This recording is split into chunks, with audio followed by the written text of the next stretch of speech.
make sure to follow us on Instagram at Whistlethrowers. It's a great way to interact with our show. Our DMs are always open for questions, topic discussions, and more.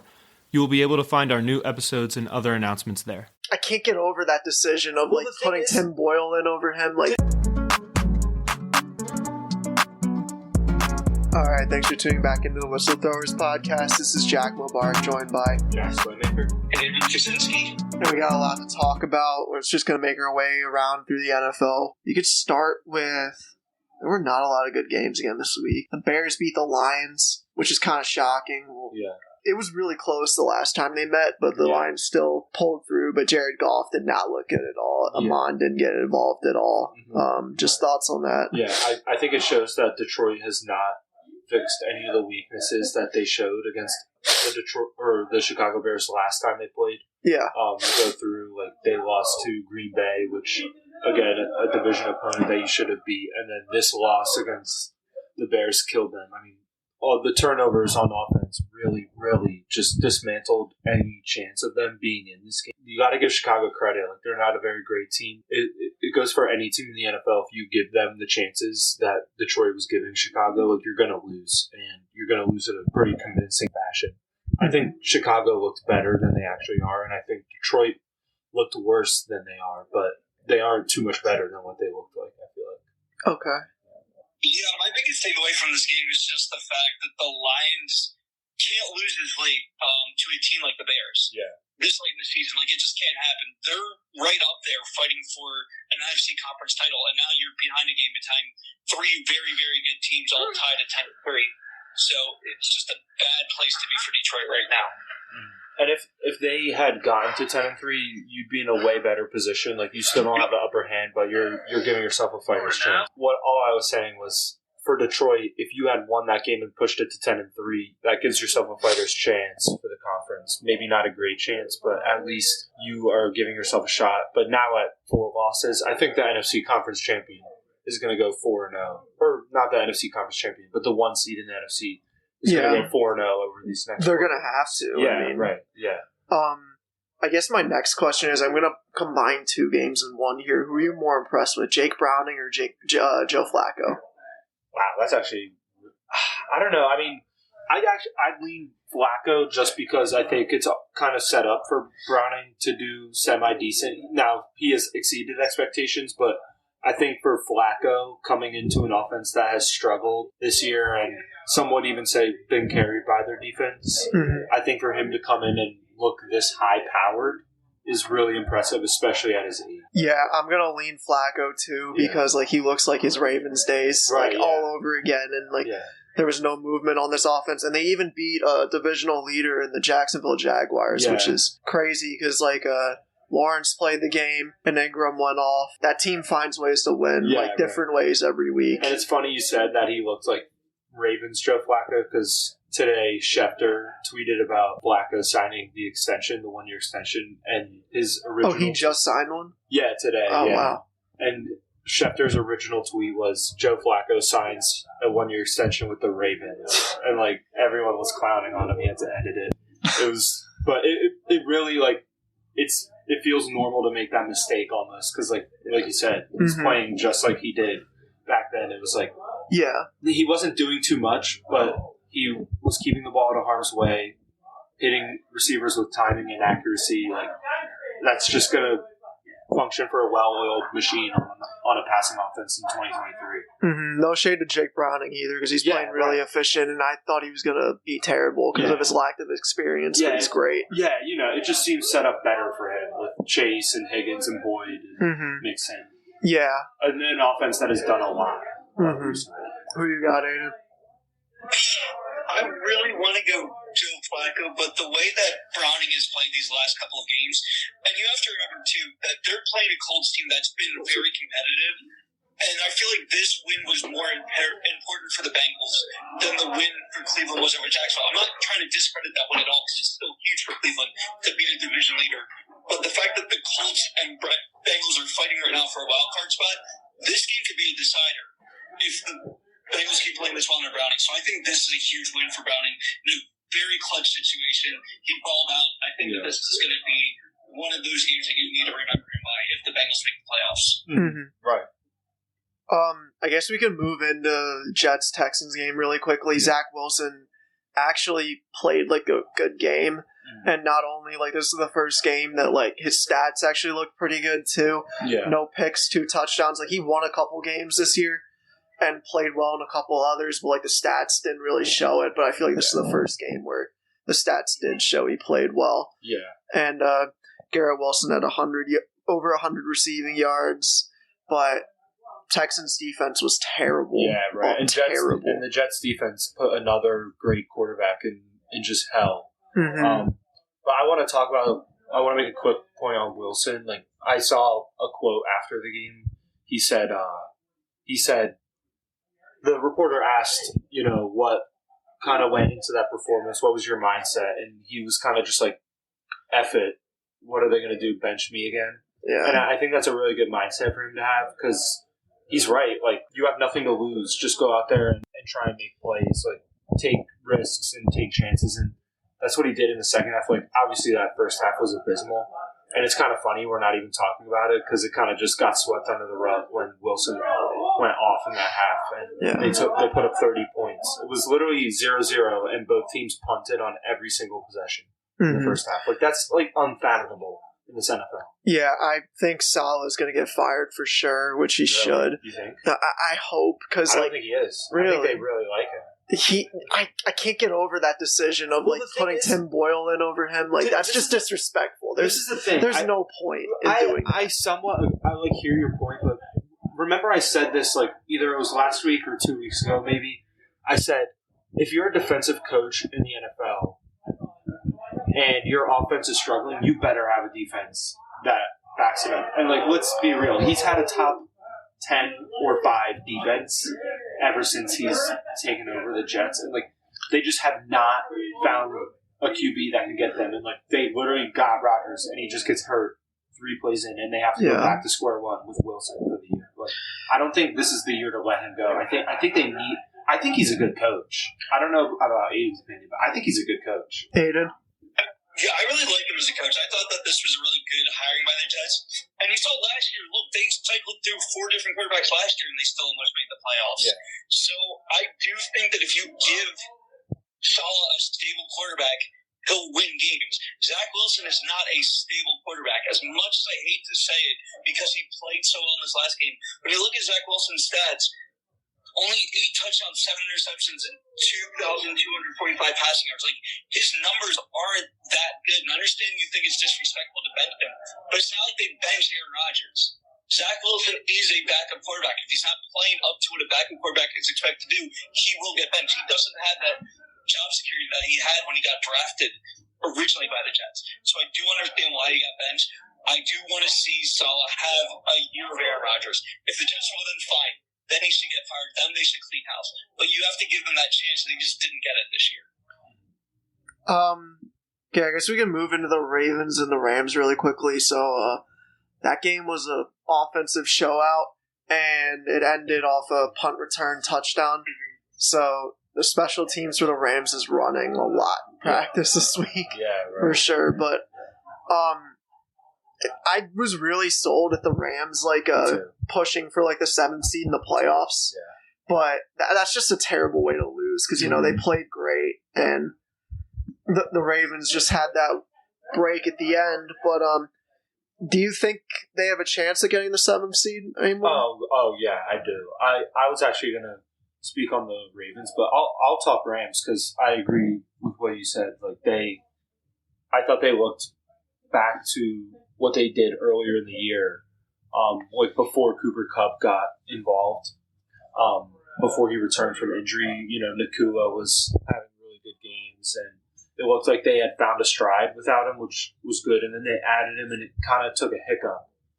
I feel like they're hitting their stride at a good time. 6 and 7, you're not out of it whatsoever. But you have a pretty good chance. And I'm going to look at their schedule. I know they have to play the 49ers again. I'm not.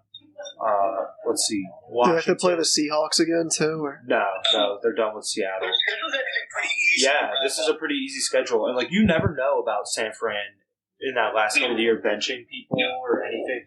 Now, granted, the way it looks right now, they're San Fran is probably going to be playing for a playoff spot, so it's going to be tough. But you have to cushion yourself with those three: Washington, New Orleans, and Giants. I'm going to say they're all must-wins for the Rams. I mean, I don't even think that's much of a stretch. No, here's what I will say about this. I think they could finish 8 and 9, still make the playoffs. However, they have to beat the Saints.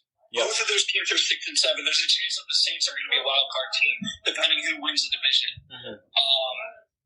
Because the NFC is so bad that they could have 2 8 and 9 teams, and one of them's a division winner, and the other's a wild card team. Yep.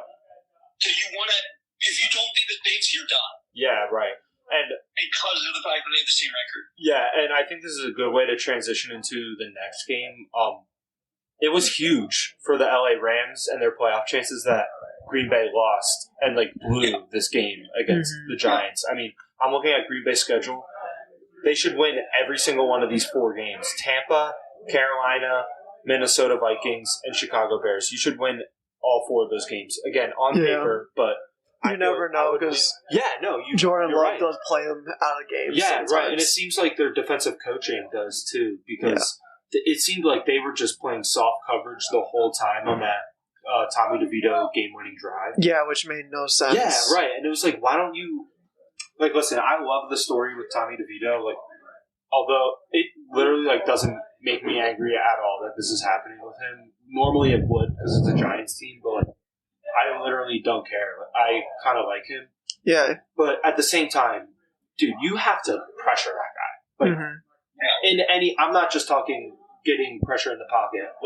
You have to press their receivers. There's no one that really threatens you in the receiving core for New York. But you have got to put some pressure on. And it felt like they were just sitting back the whole time. Yeah. And I don't care who your corners are, just make the effort to pressure. Try and be aggressive. I have the same thing with the Eagles too. You need to press up and be aggressive and try and alter what they're doing.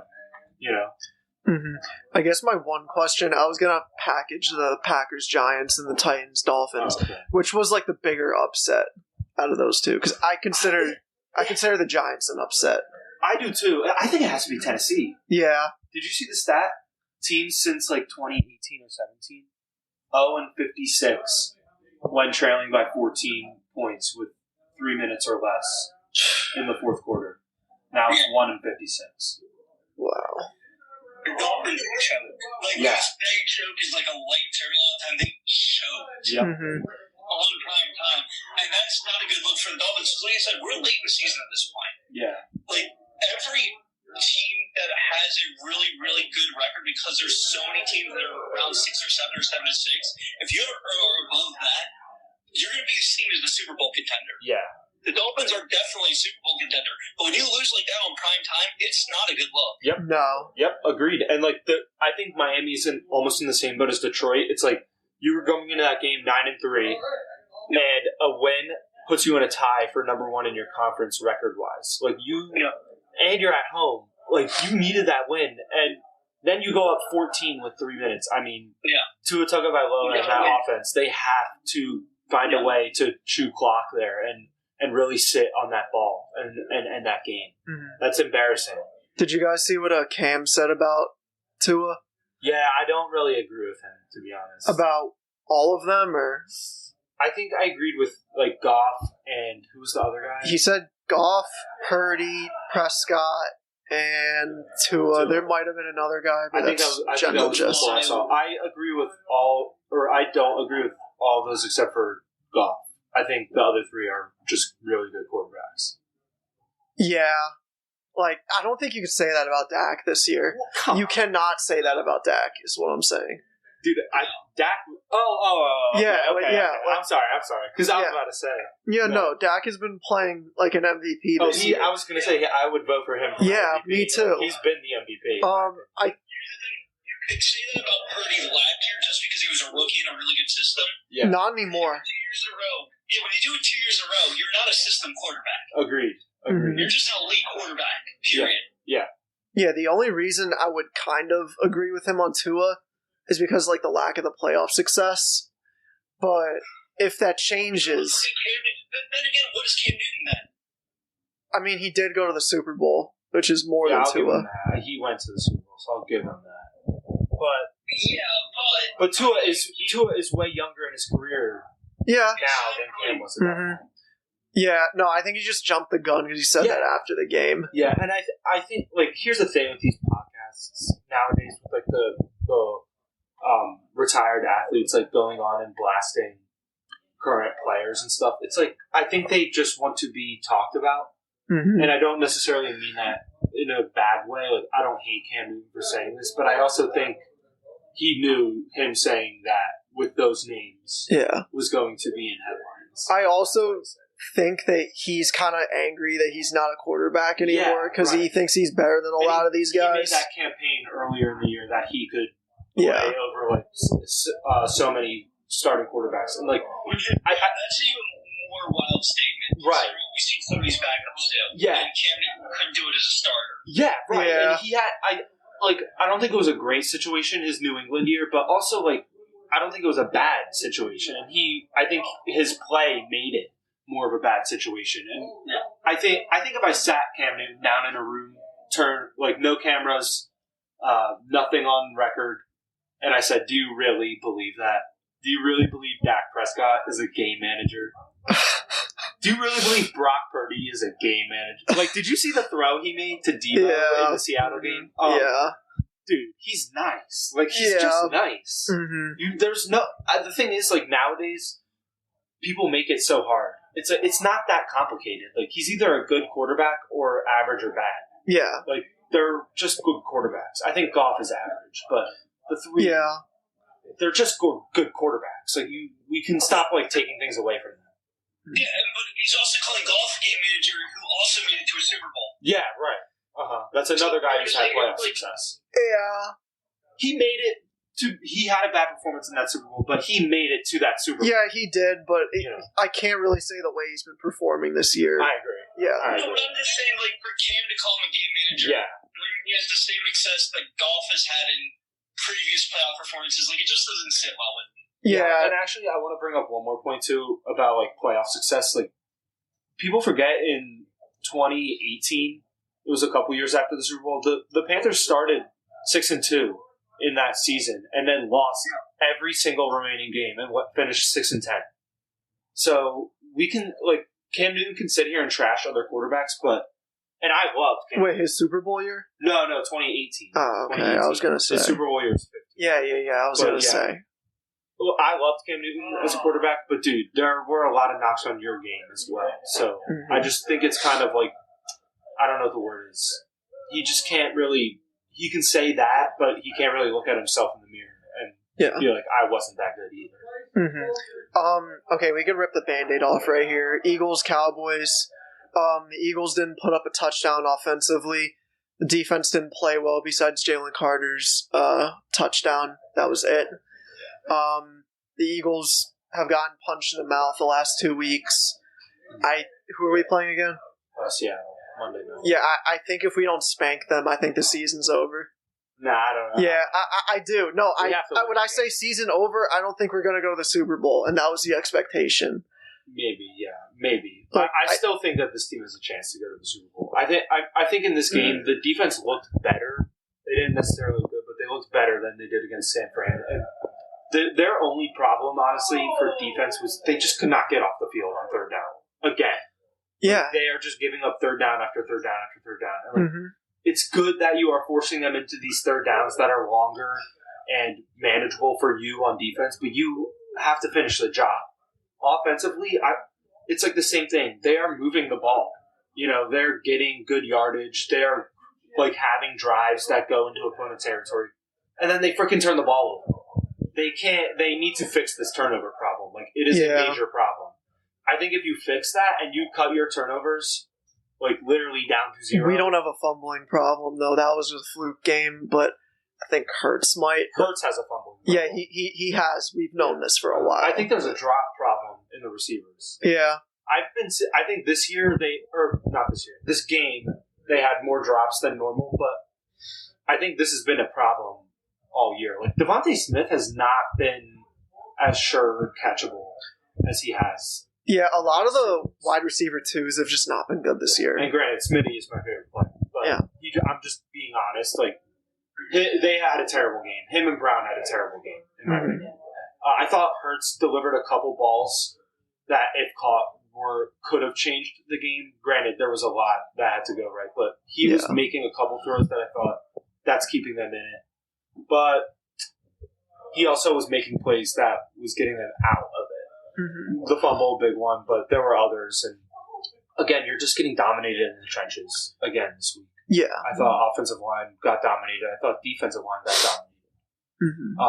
And it's time to start Shaq Leonard too. And it's strictly because Morrow can't play. 41 can't play.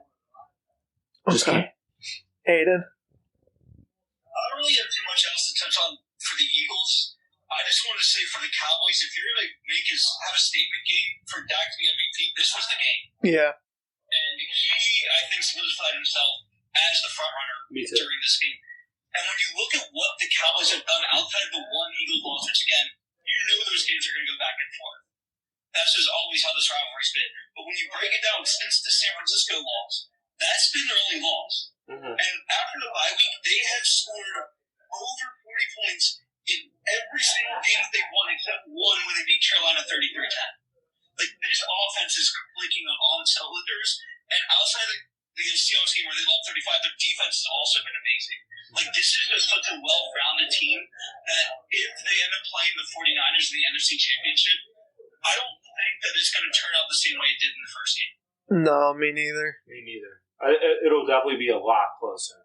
And I think that come playoff time, all three of these teams are going to be clicking on all cylinders. Like, for the Cowboys, they're just playing really well at the moment. Same with San Fran. And then for the Eagles, their schedule lightens up. They just had to play like 8 brutal weeks in a row. Yeah.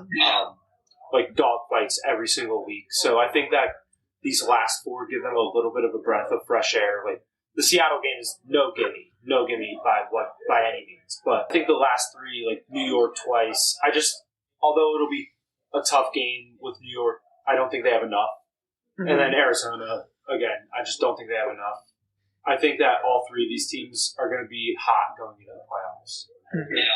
Honestly, the Cowboys schedule is kind of tough because you got the Bills, Dolphins, and Lions. Yeah, it's really tough. So they aren't easy games, but the way they've been playing right now, I could see them winning out. Me too. This being a tougher schedule. Oh, yeah. No, for sure. I mean, the Bills and Miami, it's going to be tough on the road. But, yeah, I agree with you. Like, the way they're playing, they can beat anyone in the league anywhere. I think there's at this point, it's if they beat themselves. Yeah, right, yeah. And I think that goes for these 4 teams. I think there are 4 teams in the NFL that can beat anyone anywhere. 49ers, Cowboys, Eagles, Ravens. I think those are the only 4. I don't know about Eagles, but... Yeah, no, the Eagles definitely. Okay. I mean, let's be real. They've beaten so many good teams. Yeah. And in multiple spots. You know what I mean? So I think the Eagles can beat anyone anywhere, and they have a good chance at getting the number 1 seed. Not the best chance, but it's still a good chance. And they control their destiny for their division. So yeah. That's another plus. Okay, last NFL game we could talk about is the one I was saving for the end. Bills, Chiefs. So originally when I saw like the whole controversy, I thought this was like a 4th down, like literally last play. Yeah. And then I saw it was like a 2nd down play with like 3 minutes left on the 4th quarter clock. Yeah. Like, what is the ruckus about? Like, his whole foot was on the line. I know. Like, and Mahomes, after the game, goes up to Allen and starts bitching in his ear about how that was bullshit. Like, are you serious? Do you know who you're talking to now? Like, it's ridiculous. He really needs to apologize to him, honestly. He needs to apologize to a lot of people. Yeah. The way he acted to the referee, too, it's just unacceptable, especially for a professional athlete. Again, like you said, the call was correct. Yeah. And I don't care about what happened in the play. Although it would have been a legendary play. He had the chance to fix it, too. He had 2 chances to drive the ball. And the flag got thrown before that magical play happened. Yeah. So it wasn't about that play. They threw it before that happened. And that was completely unacceptable. And same with Andy Reid, too. I expected more out of Andy Reid. Yeah. I love Andy Reid. And I like Patrick Mahomes. But They need to hold themselves to a higher standard because that was just whiny. For him to say, like, let the players play, you would have won Super Bowl if that happened. Uh-huh. Like, you would have had, like, a near 500 record at this point. Yeah. Like, the self-awareness isn't there. It isn't there. That's completely... That's the word I was looking for earlier with Cam Newton, too. Like, there was no self-awareness. That's so right. Like, and again, the Eagles Super Bowl play is a dead horse at this point. But Yeah. like, you're right. Like, it was very ticky-tack, and we can go back, and the refs were not calling that the whole game. Yeah. And then on that play, they decided to throw that flag. Like, same with the interception call on the Jets. Yeah, like, they didn't throw it till Mahomes got picked. Yeah, and I get it. Sometimes, like, when the guy's foot is a little bit over, they don't call it, and, like, they let it go or just warn him. You could see it on the TV You were screen. standing in front of the ball. Yeah, you could the ref said he couldn't see the ball. What do you want him to do? Yeah. And you should have the awareness right there to look to your right, see the ball, and know that you're outside. And if you could see it on TV, like, it's clear. Egregious. It's clear. Egregious, yeah. Yeah. They probably could see it from the crowd, too, and they just didn't, like, notice it, probably. Yeah. I give a lot of credit to Josh Allen for keeping his calm when Mahomes said that. You're right. Because if putting myself in that situation, I'm a winning quarterback, the guy that loses come up to me and says that, I don't know if I'm staying that calm. Like, just personally, I don't know if I could do that. So for Allen to be quiet this entire time, I give him a lot of credit, and the Bills a lot of credit, honestly, as well. And I think that just shows that even though their season hasn't gone that well, and there's been a lot of things that have come out about McDermott recently that don't look great for him. Bills are still keeping like a very steady head, which can be very good since they're competing for a wild card spot right now, and mostly a division. Yeah. Yeah, I was actually going to bring that up earlier when we were talking about Miami, too. I was going to say Buffalo's right there knocking on the door, so you better get on your horse now. Because if the Bills creep back into the playoffs, which is very possible, there are 6 teams. Am I counting that right? Yeah. 6 teams with a 7-6 record. And the 5th spot is at an 8-5, so you're 1 game off of the 5th spot. Yeah. If the Bills fight their way into the playoffs, McDermott is going to keep his job. And I think right now, so I'm looking just at the Bleacher Report, the Bengals and Bills are 10 and 11 at 7-6. They're the last of the 7-6 teams. Ironically, those might be the 2 teams with the best shot, or like the most, like that might be your safest bet right now with all these teams. Like I'm looking at Denver, Houston, Colts, Steelers. They all just seem like teams that are like playing well, but you don't know. It's like the Bengals and Bills have been perennial playoff teams for the last like 3 or 4 years. Yeah. They might be the safest bet. Yeah, what worries me about the Bills is when you look, they don't have the tiebreakers against the Bengals or Broncos. Yeah. That's right. So that's where it becomes a little bit more scary for Bills fans that like they might have to win 2 games against the Cowboys and Dolphins.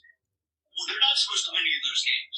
Like, I haven't looked to see what the spread is, but I'm assuming that they aren't favored in either of those games. Yeah. So if that's the case, you're going to have to upset a team, and it might have to be the Bills the last day of the season, or it might have to be the Dolphins the last day of the season. Yeah. And that's not going to be a very easy game, especially if the Dolphins keep struggling, and that's either you clinch the playoff spot or you go home. Yep. That's going to be tough. Yeah, right. So the best way it would work for Buffalo is Miami doesn't have to play their starters that game. Like, they get locked into a seed. Yeah. That would work out best, I think they really need that because they have not played well in Miami in a long time. No.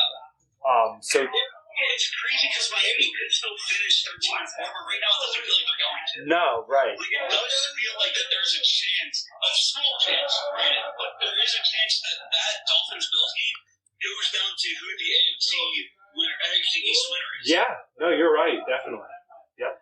Like it could be where Miami's at 11-5 and the Bills are at 10-6. Yeah. And if the Bills win it, they somehow get in. I don't know.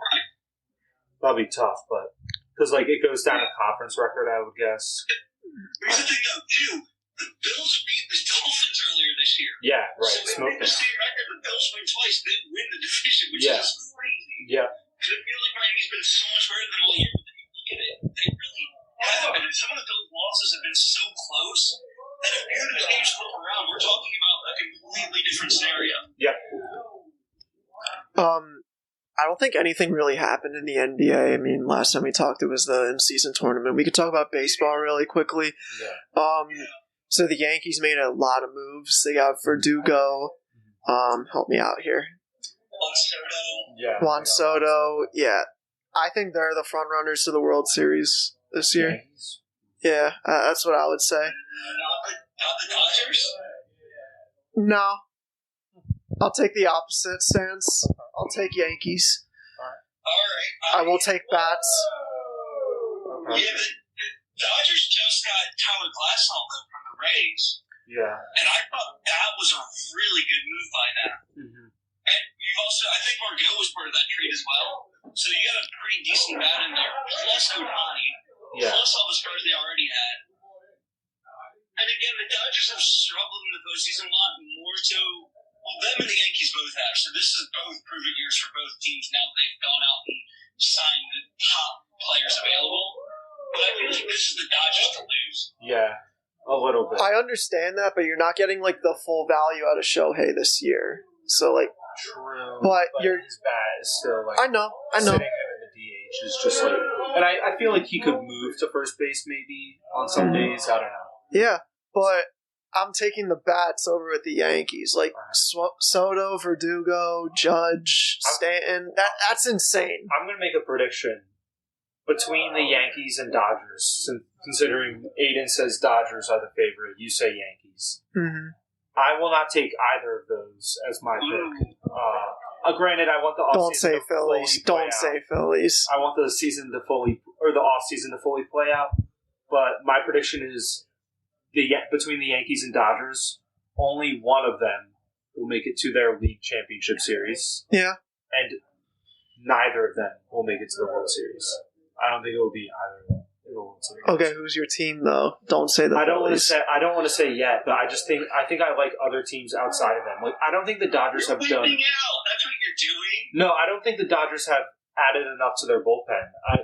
That bullpen was completely shaky last year. That starting rotation was bad. Granted, they'll get Bueller back, but I just don't think it's enough. You still have Kershaw too once the postseason rolls around. Yeah, right. Yeah. And for the Yankees, like they just have not. They haven't done anything since 2009, and I don't.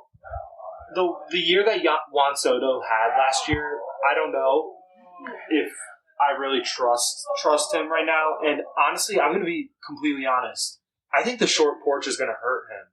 Because Juan Soto, as a hitter, is at his best when he is hitting the ball to the opposite field, when he is spraying the ball to left center gap.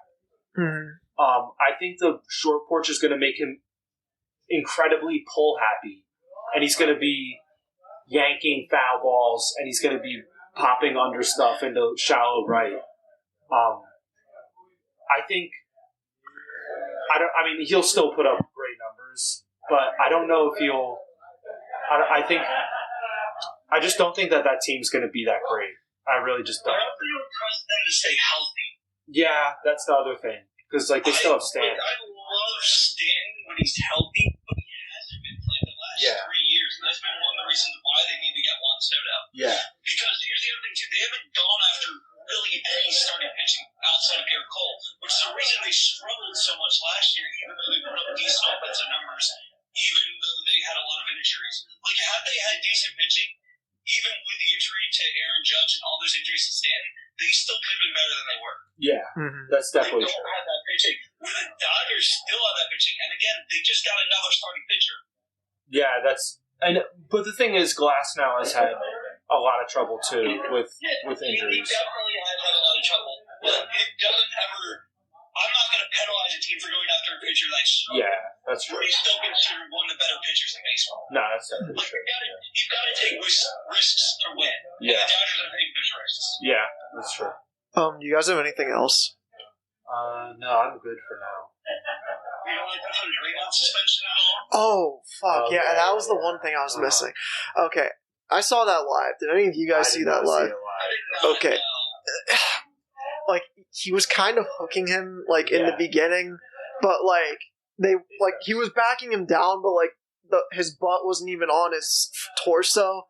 So, like, he just turned around and just fucking waxed him. No like, excuse for it, yeah, I think the NBA is, like, actually going to, like, Ja Morant him. How many Me games too. do you think he's going to be? 25. So far, they just been. You think 25? Yeah, I think it will be. I think they're going to lay the hammer down. Yeah, I think it's gonna be. He's gonna have to do like counseling and other stuff too. That's what they were saying, which is insane. Because like I don't understand. It seems like he doesn't want to be on a basketball court like he used to. It feels like playing basketball makes him angry.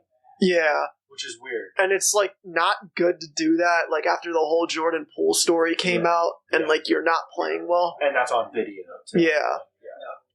It's not. Yeah, the whole thing was just wild. I was thinking 10 to 15 games. If it's more than that, I'd be shocked. Well, what did he get last time? He got 5? Yeah, I think 5. 5? Okay. That was like there was no basketball in that play though, so I think it'll be way longer. Yeah, I just don't understand it, and it would be hard for me to be a teammate and keep supporting him through all this nonsense. Me too. Because if he just, I just don't think I could. Yeah, and if he just keeps starting stuff and like Nurkic is a big guy. Like, what if Nurkic went out and took it out on someone else? Right. You know. Yeah, you can't only be worried about him. You got to be worried about yourself getting dragged into a fight. Yeah. And I'm sorry, most of these guys are not in their primes anymore. If you get hurt in a fight, like something stupid like this, and you're out for the season, that might not just be the end of your season. It could be potentially the end of your career. Yeah, their dynasty. Like, their dynasty could end. Yeah. They're really like pulling strings to keep it together already, and he's like not helping at all. I think they have a shot at contending for the West, but right now, like there is so much disarray, and like it feels like there's no consistency whatsoever in that organization. I can't wait to see the documentary like post 2021. Right? Like that's just gonna be like insane. There's probably gonna be so much stuff that came out during the Draymond KD years that we don't even know about yet, because like dude. Those personalities clashing, like it seemed like they really liked each other, but like you know that they would be like butting heads constantly. Oh in a locker room. Mm-hmm. I'm interested to hear about what their thoughts are on Durant. And Me how too. The whole thing went down. Me too.